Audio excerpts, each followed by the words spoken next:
So, Justine, your artist statement pretty much states exactly what you're doing here, and I think your intent is pretty straightforward.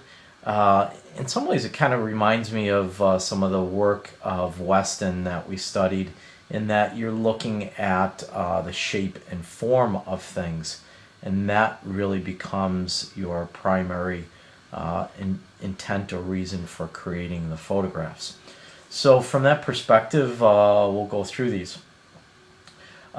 Nice way to start this out, kind of a plate that has the expression of like a face doing an ooh or an ah. And I also like that it is somewhat of an older type of object, so it's not really a real modern day convenience. So I think that really adds to the feel and supports the yellow lighting that you have in there also. The one thing I probably would do is I would straighten up this frame here. Just having this kind of diagonal line along the right just looks just a little bit sloppy, and I think that's just really a simple fix by using your cropping tool and recropping this photograph. One of my favorite shots, even from when you submitted it earlier on in the semester, I just love the expression of all the electrical plugs, and it really kind of connects me to that feeling every once in a while when you end up getting a shock and you kind of have that surprised expression. So really, really well done on this image. And so we get into a little bit of an issue of focus in here, and it kind of carries through a few images in your portfolio. I like in the background here how you have this shallow depth of field, or what we call a bokeh.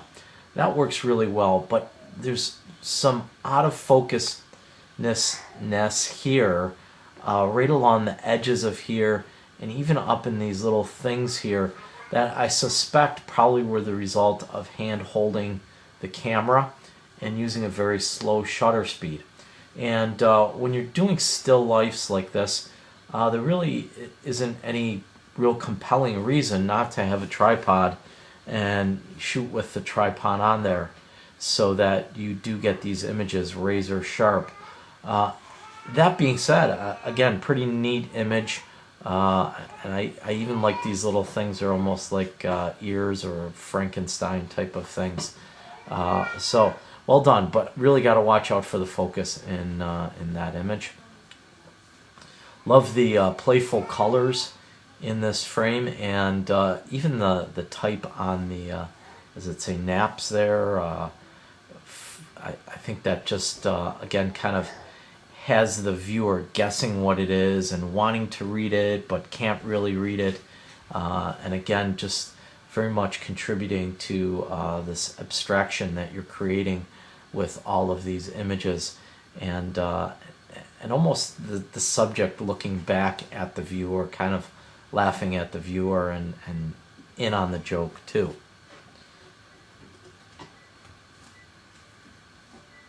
This image, I again kind of am struggling a little bit with the focus on here. I don't think it's entirely focused. Perhaps this is just the glare on the window that's doing it for me, but I would love to have this edge really, really razor sharp in here. And if it is really sharp, I think this big wide grin that your subject has in here becomes something that the viewer really can enjoy and laugh at. When it's kind of soft like this, I think the viewer struggles a little bit with that and trying to figure out where the eye should go. Does the eye go to this really sharp part on these two amber lights, or does it go to this really fun giant smile? And for me, I think the fun giant smile is really the compelling part of this photo. So we'll take on the second half of your images in the next video.